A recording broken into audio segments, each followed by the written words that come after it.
Hi, welcome back. I'm Kelly Hogan, and this is my Zero Carb Life. And I'm joined today by Dr. Diana Deister, and she is an adult, child, and adolescent psychiatrist specializing in metabolic and nutritional psychiatry. I have so many questions about mental health when it comes to yourself and your patients and clients. So I'm really glad that you're here. So let's kick it off. What brought you to Carnivore? Thanks. Well, first, I just want to say thank you for having me on your channel. Kelly, I'm such a huge fan. And you were one of the people that I saw early on in my carnivore adventure and really were inspiring for me to go down this path. So thank you. Last year, 2023, I was really doing a lot to try to improve my health. And I started seeing a functional medicine doctor. She did a lot of tests, and I was taking some herbal supplements and some medications and working on a few different things. And then I just randomly was reading this book. It's a fiction book. It's called Stay Safe. And one of the characters in the book was carnivore.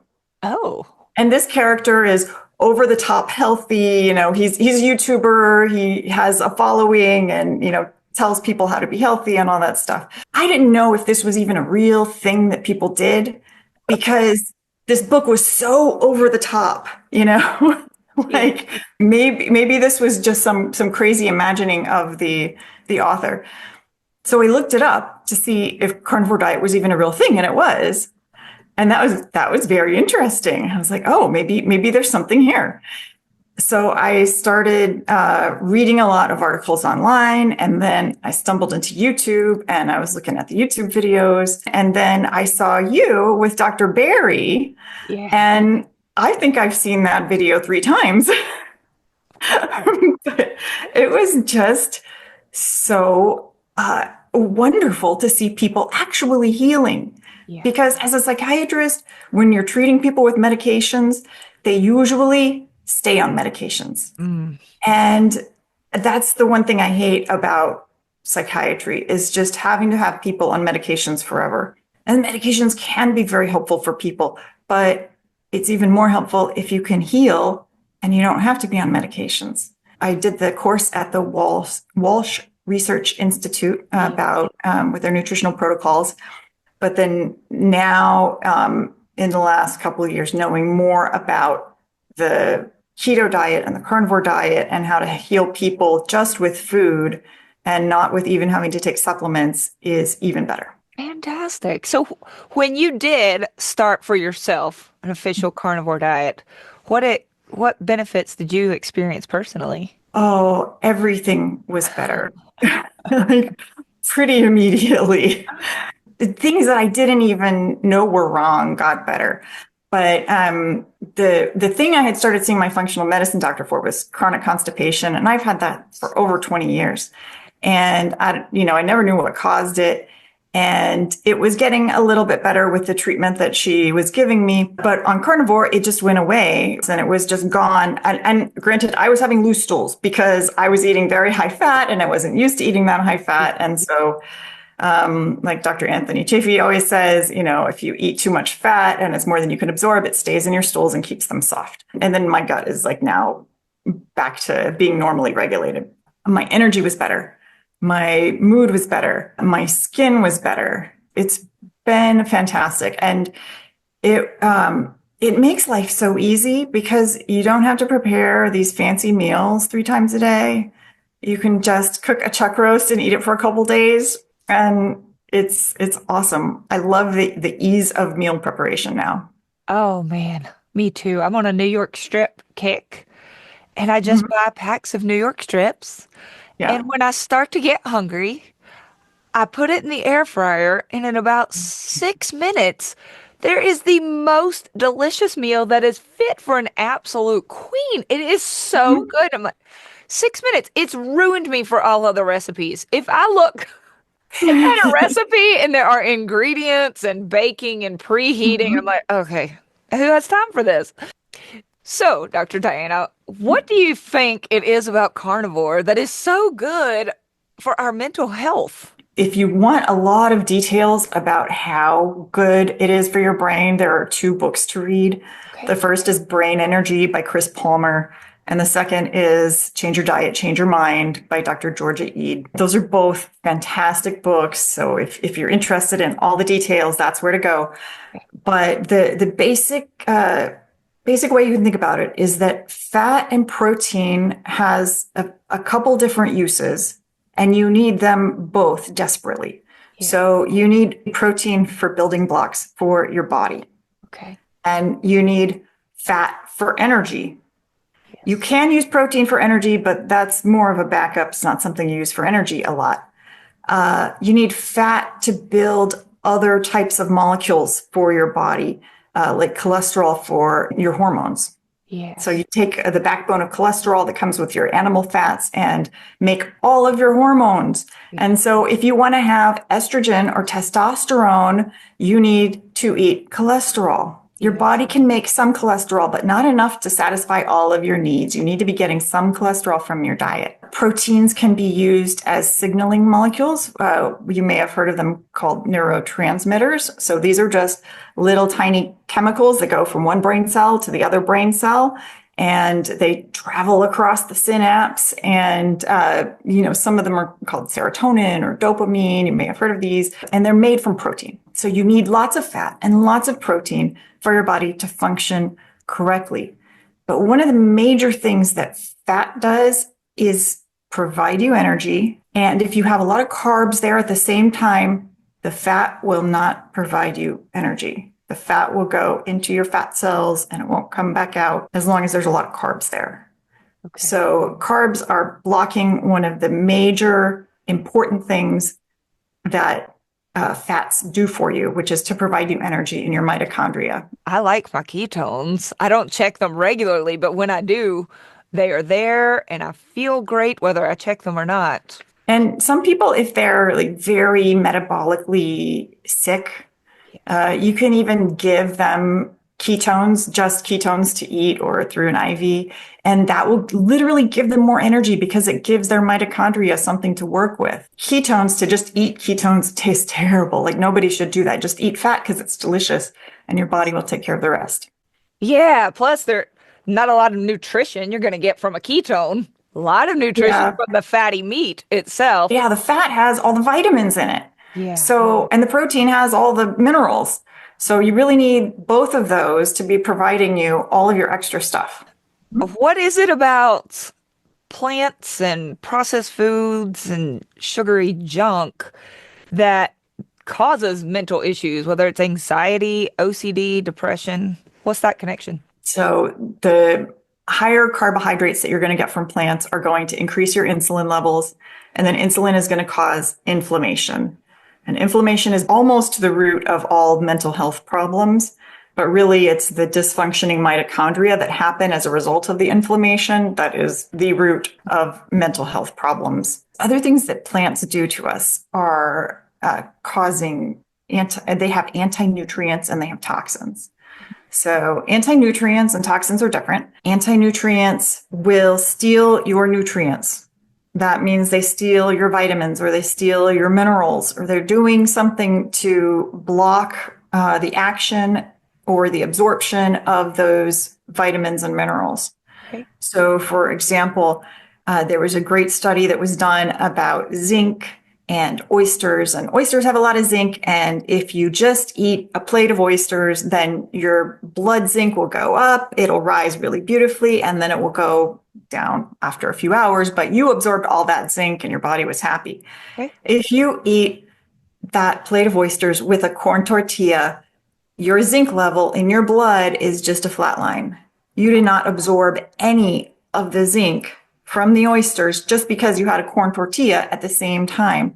And that's because of the anti-nutrients that are in the corn, like phytate, like oxalate, and they steal your minerals like zinc and just hold them in your stool and they pass out of your body. You don't get to absorb them. Oh, what a jerk, right?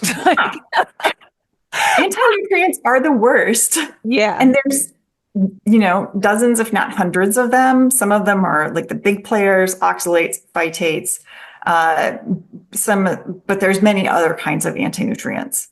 Then we come to toxins. Toxins are chemicals that are just directly toxic to our bodies.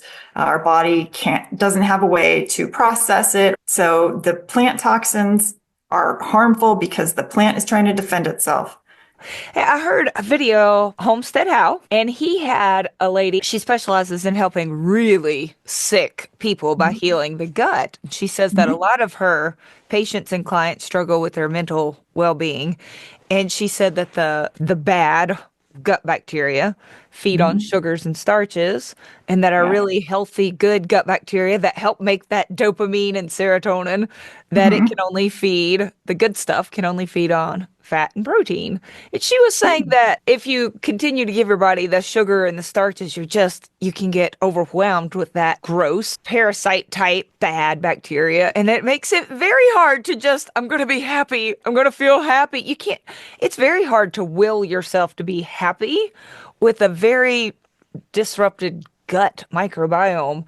So I think what you're Mhm. saying is it's true and it's powerful. And I don't think a lot of people really understand that gut brain connection. Yeah, I saw part of that video with that lady on Homestead How. And one thing she said that I thought was really interesting was that you can be doing really strict carnivore for many months and get to the point where these bad bacteria that are making you sick are like almost ready to die out. And then you eat one meal with carbs and then they're brought back to life. It's like Yeah. a phoenix and they're back and now it's going to take another 4 months or 6 months or however long it takes and then one meal is going to bring them back to life. And so really it takes a very long stretch. I'm not exactly sure on the timing, but a very long stretch of time to not have any carbs coming in, to not feed those bad bacteria, for them to finally die off. She said some of those bacteria can live up to 2 years, that many of them will die off after just 2 or 3 weeks. That I think the 25-day mark was a big die off. But then there were some that was like 6 months, 9 months, 2 years. Wow. But talk about Wow. a good reason to not have a cheat day here or there. Like Hmm. you've come so far and you're feeling so good. And I see it, I bet you do too, all the time where people are so good and clean, eating their diet. They're feeling better. And then, Thanksgiving. And then they're a mess afterwards because they went back to these toxic foods. It can be really hard to keep yourself focused on, like, why am I doing this? Why does doing it for a long time matter? Yeah. And a lot of people aren't ready to go there. And so even when people are starting out on carnivore, I tend to just tell them, like, don't let perfect be the enemy of the good. Just get this going. If you eat a plant, just get back on the wagon.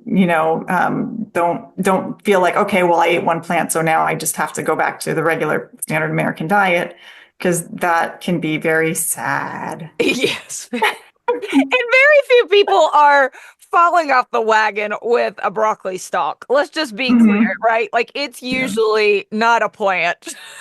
So, It's a package. It's a yes. pie, right? Like, if somebody is watching this and feels like that's wild, that makes no sense, why not try it? Because I know that you and I have both tried standard American diet.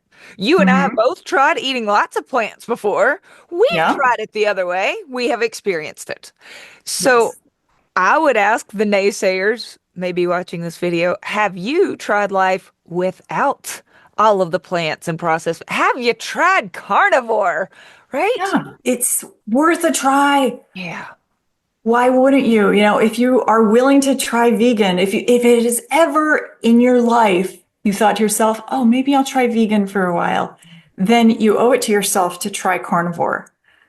So whether you're Ooh. here because of mental health, things aren't going well, so you click this video, or you've got IBS or inflammation, whatever it is, you just don't feel fed. I'm with Dr. D. Let's cut it out. Just try it. What have people got to lose? You may find that you get your brain back. Yes. Yeah. When you meet somebody and they say, you know what, you're right. I'm going to give this a shot. My mental health has been trash. I have nothing to lose. I'm going to try this carnivore thing. Is there a particular version of carnivore or some tips that you find to be more effective for someone who is specifically hoping for mental benefits? I think what's most helpful is to do something that you can continue to do. Mm. If you try it in a way that doesn't work with your personality or Yeah. your goals, then it's going to be really hard to stick to it. So anything that will get you through the next few days is the one that you should do. And whether that is the very gradual approach, like I'm going to dip my toe in the pool, then I'm going to be standing up to my knees in the water and, get in the water slowly versus like cannonball into the deep end. And I feel like, just overnight going to carnivore is the cannonball.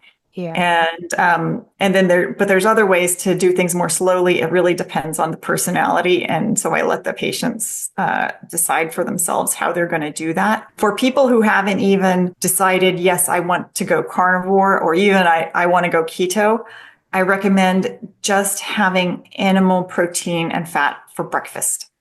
Okay. And I've been doing for many years because I read the book Always Hungry by Dr. David Ludwig. Oh, yeah.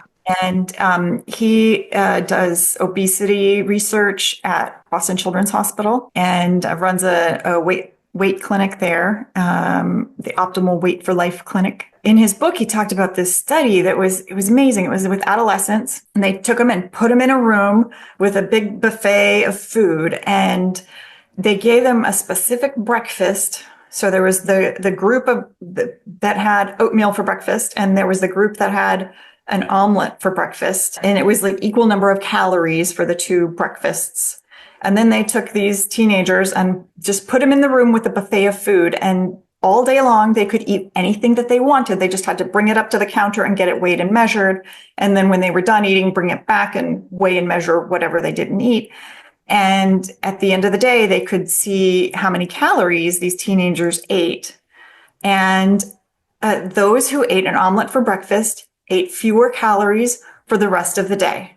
Mm-hmm. And those who ate an oatmeal breakfast ate more calories for the rest of the day. And these are just basically healthy teenagers. They're not teenagers with horrible medical problems or anything, just normal teens who haven't been metabolically sick for a long time. But even just one breakfast can make a difference in how you eat and do that day. I started my mom on that, and she loves it. And she's lost a lot of weight. She's had several different medical problems over the many years, but just changing breakfast really helped her a lot and has helped a lot of my patients. So that I've been doing for years. So thank you, Dr. Ludwig, for teaching me about high fat and keto, but I didn't have everything put together to make people understand why they needed to do that for all of their meals. And it's so opposed to what so many people are told. It's just such a disconnect. Like, you're saying we should eat fatty animal products. Yes. That's what we're saying here. Exactly that. Yeah. Please eat the fat. Please eat the fat. I send my kids to school every day with bellies full of the biggest omelets you've ever seen. Almost every single day, I make an omelet that is massive. And when people say, how do your kids not struggle to not eat sugar at school? I'm like, they're stuffed. Yeah, they're not going to eat anything else. No. And it's really true, what Dr. Berry says, like, eat until you're comfortably stuffed. Yeah. And then you're stuffed. You don't want anything else. You feel satisfied. And a lot of people don't want to even try to make changes to their diet because they already don't feel satisfied. And they think that making a change is going to make them feel even more unsatisfied than they already feel, which is not tolerable. So they don't want to do it. But if you just say, just try breakfast. And then if people are listening and they're willing, then I'll go through biochemistry and why that works, because overnight you're fasting. So you're not bringing in new carbohydrates. Your insulin level can go down. And when your insulin level can go down, then your body can go into fat burning mode overnight. And that's why you don't die of low blood sugar overnight, because your blood sugar has gone down. You're not eating carbs, but you still lived and you woke up in the morning. So when you wake up, most of the time you're in fat burning mode. And if you don't eat carbs, you stay in fat burning mode. So you just eat you can either skip breakfast if you want, but you can certainly eat your fatty meat for breakfast. And then you stay in fat burning mode for the rest of the morning. And then you go from, maybe 8 hours of fat burning mode a day to 12 hours of fat burning mode a day. And I get people to observe how they're feeling it throughout the morning, with their usual breakfast versus the animal fat and protein breakfast. And then sometimes they're willing to go to, breakfast and lunch, and then breakfast and lunch and sometimes dinner. And so the people who like to progress slowly, we work it that way. That's a great way to do it. I like that strategy. And I actually find that carnivores, if they really want to do some fasting, intermittent fasting, I think people feel better and get better results if they do kick off the day with a very big, healthy breakfast. I don't mean like a tablespoon of cream in the coffee. That's not No, breakfast. A bulletproof coffee real, is not going to do it. no, I kick off my morning with a big New York strip or five fried eggs, like breakfast. And Mhm. I eat 3 times per day, but if people are going to end their eating window, or shorten. If people are going to Mhm. shorten their eating window, I would rather they do it at the end of the day, like end eating a little earlier. But Yeah. kick off that morning with breakfast. Yeah, I you want to think have energy to do your day. yeah.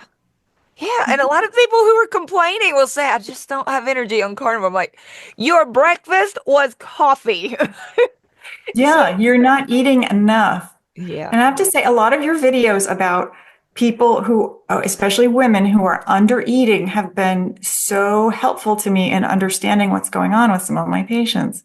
Oh, And it's good. like, oh, you have to actually nourish your body first, Yeah. give it the fat and the protein that it needs to heal, because it's not going to let go of that extra fat that it's holding on to if it thinks that it's in a famine. It's saving that so that you don't die of starvation. So you really nourish first, and then you can cut calories for a little while, and then do some nourishing again, Yeah. and then cut calories. And that's what works. So you So and I thanks, have been out Kelly. here. We've been out here teamworking. High five, sister. That's Yes. amazing. Awesome. And I didn't even know it till now. This is good. Thank you. What role, if any, do you see exercise playing when it comes to your patients or even yourself, particularly when it comes to mental well-being? I try to encourage people to get up and move around, because it's been shown if you're just sitting in a chair for long periods of time, that after about 40 minutes, which isn't even that long of a period of time, after about 40 minutes, your metabolism starts just decreasing. And so literally just set a timer every 30 minutes, stand up, Yeah. walk across the room, come back, sit down. But just having to stand up, your body has to make some adjustments with your cardiovascular system, and that's going to signal to your body that you're still active and keep your metabolism up throughout the day. So that's a very helpful tip. You cannot exercise your way out of a bad diet. And then I tell people, you can start very small. You can do one push-up. You can do one sit-up. And then, after you've done that a few times, you're probably going to think to yourself, I could probably do 2 sit-ups, or I could probably do 3, and you'll find yourself wanting to do a little bit more and a little bit more. And then the last thing I'll say about exercise is sprinting. Dr. Sean O'Mara is a big proponent of sprinting, and it has done research and showed that it decreases your visceral fat. Yeah. And visceral fat is the fat that's inside your organs and inside your body cavity. It's around your organs. It's in your liver, your heart, around your intestines, and it causes inflammation. So you want to decrease that visceral fat so that it's not constantly bombarding you with inflammation. And sprinting is a great way to do it. And he had a really interesting idea about older people who want to try sprinting, in that they can try sprinting uphill. because you can't run as fast uphill, Yeah. and you're less likely to hurt yourself if you're not going as fast. So I've tried that Me and too. it feels different. It's a little bit weird, but yeah, I think it's cool and it's a good thing to do if you're afraid of going fast and hurting yourself. And I do prefer to do it on a slight incline. We're not talking up a mountainside. But if you're Mhm. doing a slight incline, you feel far, to me, it feels safer, less Yeah. likely to fall. I don't feel out of control. And that's a nice, Mhm. that feels better to me. I listened to a podcast once. It was with Dr. Andrew Huberman and an addiction specialist, Dr. Bitten Johnston, one of those two. And she was talking about the benefits of LSD, long, slow distances, when it Oh. comes to breaking, yeah, it's not that LSD, when it comes to breaking addictions and improving mental health. And she says when people are just stuck inside, you just feel like you're in cement. You can't move. You feel like addicted to whatever it is, whether it's drugs or sugar and carbs.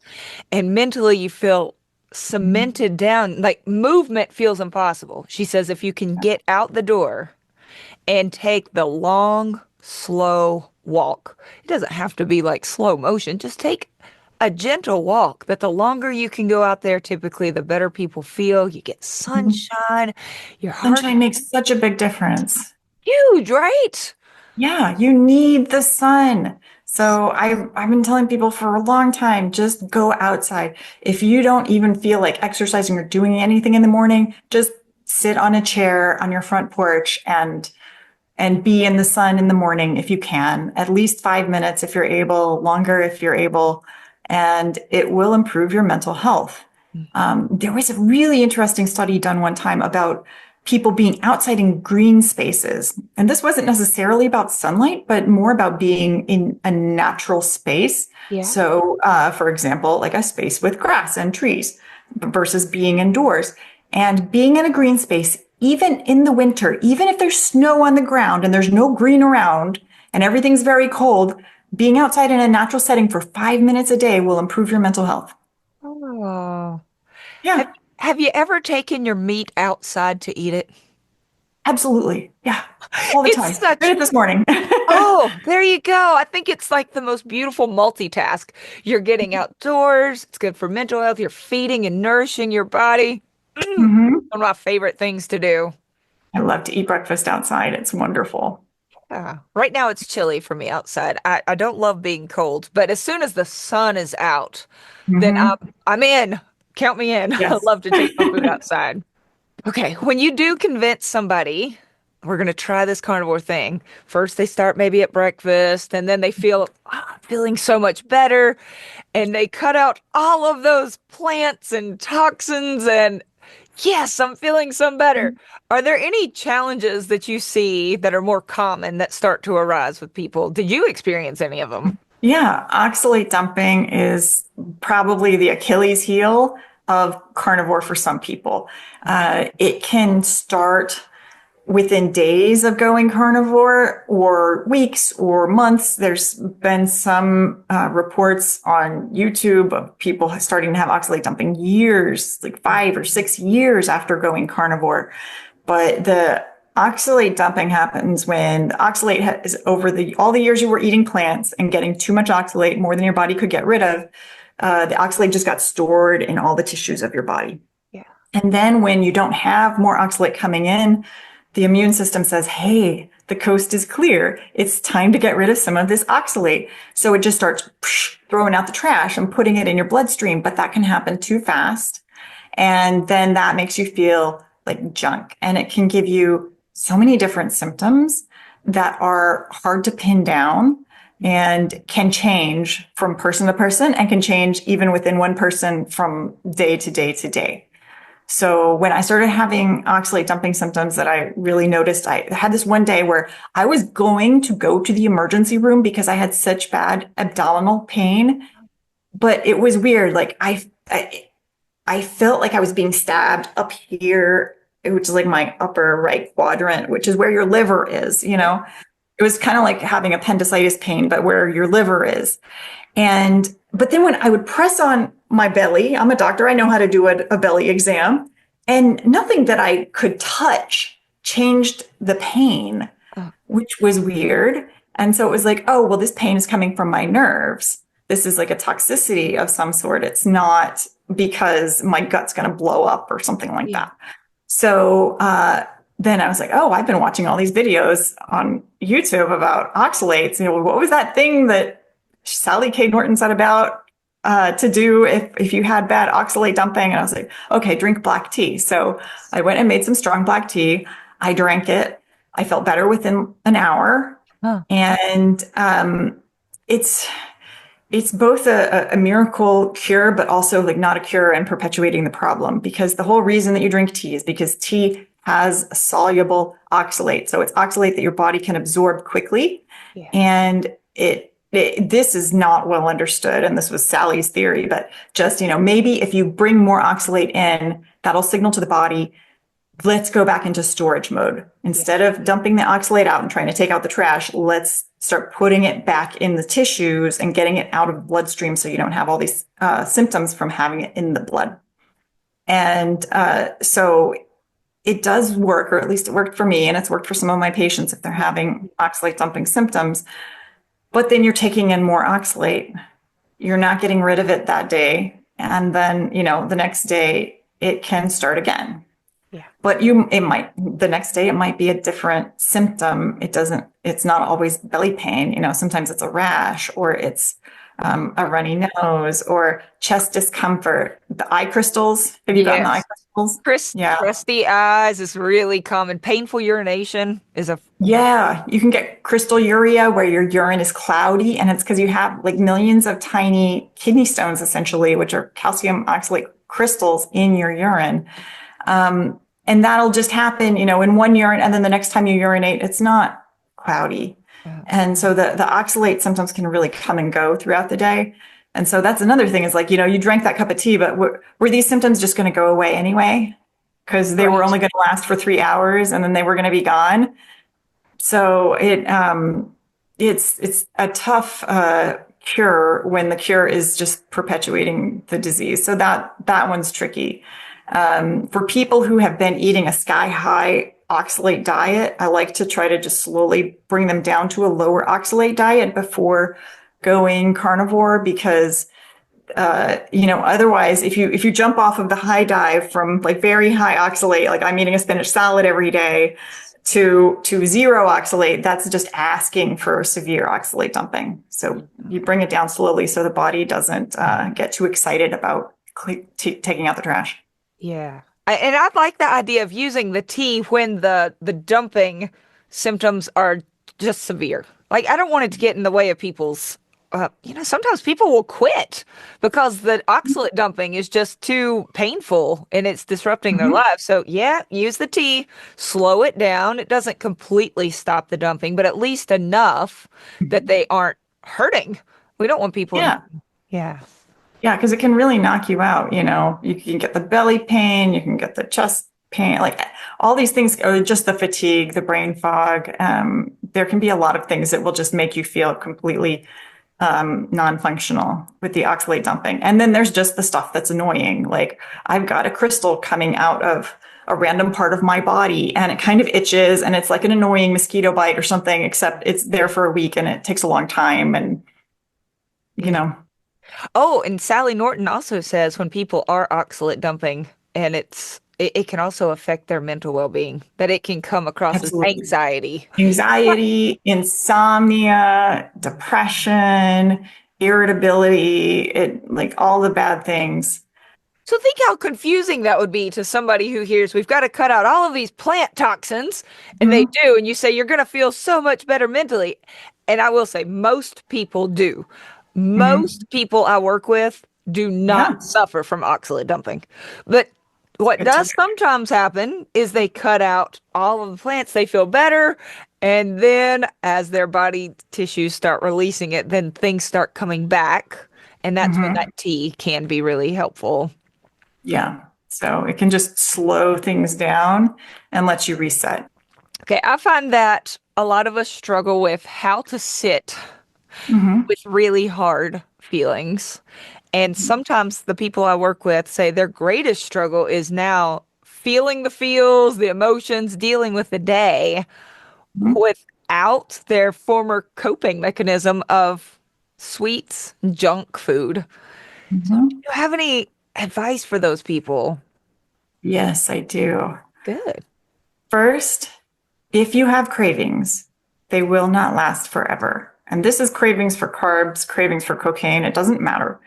If you have the craving, it is like the waves in the ocean. You're standing on the beach, the wave comes in, and if you do nothing, the wave leaves and it will be gone. And so you can literally do nothing and the craving will leave you after not very much time.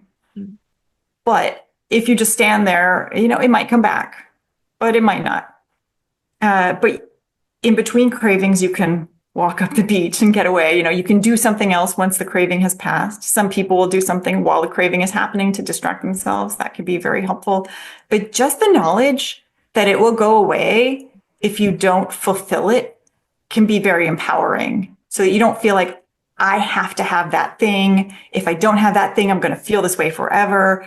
That's what keeps a lot of people acting on their cravings is just that belief or that feeling that they have to obey the craving. The other thing I would say is you really have to work on your knowledge of how you're feeling. When I first went carnivore, I realized that I was often eating because I was bored.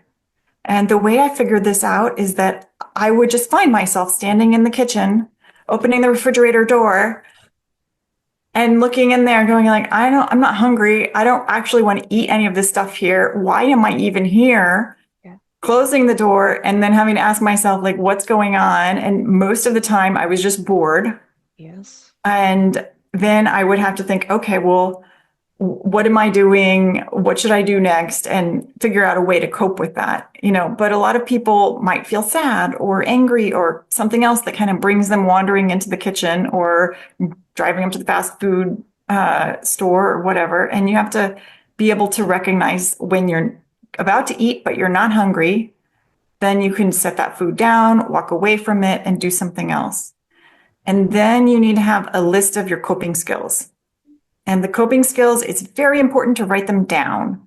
So you can have them written down on a card in your wallet, on your phone, on a post-it note, on your bathroom mirror, like whatever you want, but just something to trigger your memory so that you know what to do when you feel bad and you can't think of what to do to feel better.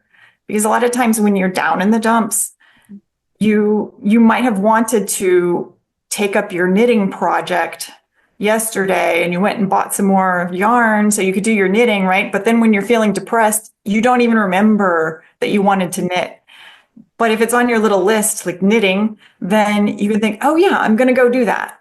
Or I'm going to call my mom, or I'm going to call my friend, or I'm going to go talk to my neighbor, or I'm going to pick up the guitar or go for a walk. There's so many things that help people feel better. And so you just want to add those positive things to your life.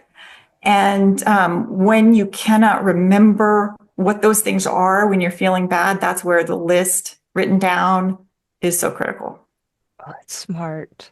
I tell people in my groups, before you do anything, like when your brain is telling you, go eat that junk, I want it, I need it, I must have it, come Mhm. post that in our group. We have a private group where there's Yeah. always somebody there. Like, come say it out loud. Somebody's going to join in. It at least buys us a few minutes, right? Because it Yeah. passes.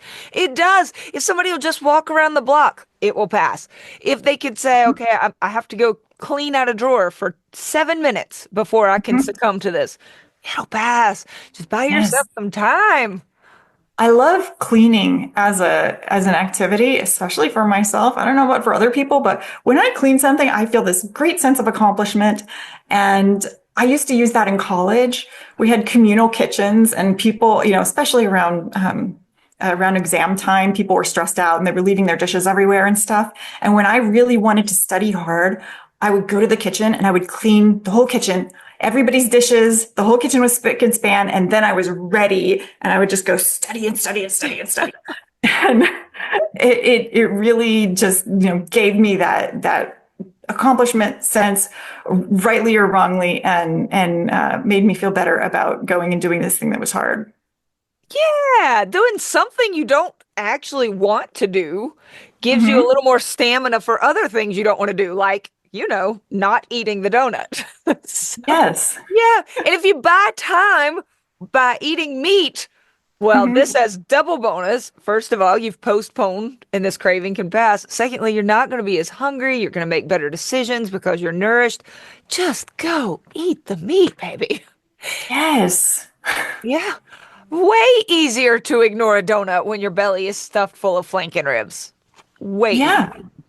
So we talked for mental health. Let's just do a quick recap.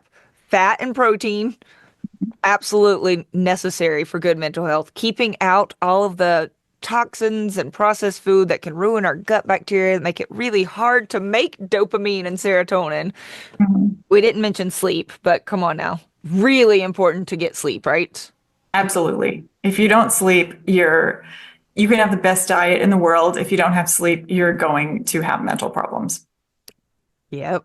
And I work hard for my sleep. I've got blue Mhm. blocker glasses, a mouth tape at night. I get the room dark, dark, dark, turn off the overhead lights. I hate overhead lights anyway, but Mhm. especially in the evenings, turn my screen to red. Like I earn my good sleep score. It's very Yes. important to me. Oh, and sunlight. We talked about sunlight, Mhm. but for our sleep also. So important. Yeah. The reason people should go outside in the morning is because that helps set your circadian rhythms, which are your sleep-wake cycle rhythms in your body. What I do tell my kids, and I tell myself too, step outside in the morning, let that Hmm. sunlight come in, those rays in the sky, and don't have to stare directly into the sun, of course, but Yeah. early morning sun. And Look in the sky. Yep. yeah, and it lets your brain know it's morning. And in, Hmm. 18 hours, we're going to sleep again. It just Yes. lets your brain know sun is Hmm. up. Another way to let your brain know that is eat the breakfast. We're Hmm. awake.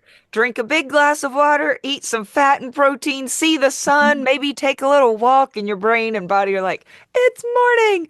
So good for Yes. mental health. Yeah. Okay, we So talked great. the oxalates. I think we've covered a lot of good territory for folks, not Yeah. just, well, that's why I had you here as a psychiatrist, but I feel like that kind of just explained everything. You're welcome, Hmm. folks. That was, you are awesome. I'm so glad you came on to talk and share your story, but also how you're helping your own patients and clients. And hopefully this will help other people too. I sure hope so. Thank you for your channel and for everything that you're doing and sharing your story and sharing the stories of all these other people, all these doctors, all of these other patients, or just people, really. We're not patients, we're just people. Yeah. And it's great. I think you're making a huge, huge difference, and I appreciate you. Thank you. I appreciate you back. I hope we talk again soon. Thank you for the work that you do out there. I'll see you soon. Thanks. All right. Bye.